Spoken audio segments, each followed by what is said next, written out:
భారత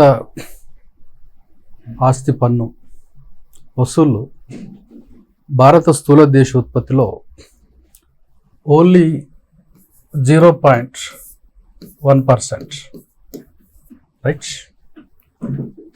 అదే మీరు ఇతర దేశాలు చూస్తే వారి స్థూల దేశోత్పత్తిలో వారి ఆస్తి పన్ను 3%గా ఉన్నది.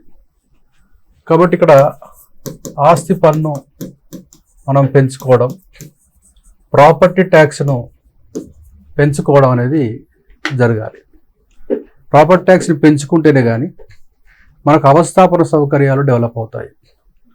కాబట్టి ఈ తక్కువగా ఉన్నటువంటి ఈ యొక్క ఆస్తి పన్ను స్థూల దేశోత్పత్తిలో 0.1% నుంచి కనీసం 3% వరకు స్థూల దేశోత్పత్తిలో పెంచుకునే ప్రయత్నం చేయాలి. అలాంటప్పుడే అవస్థాపన, అలాంటప్పుడే అభివృద్ధి జరుగుతుందనే విషయాన్ని మనం అర్థం చేసుకోవాలి. కాబట్టి ఇప్పటికైనా భారతదేశం కేంద్ర రాష్ట్ర ప్రభుత్వాలు గుర్తించి ఆస్తి పన్ను వసూల్లో ఉన్నటువంటి లోపాలన్నీ సరిదిద్ది ఆస్తి పన్నును జీడిపిలో 3% చేర్చుకునే ప్రయత్నం చేయాలి. Okay, right.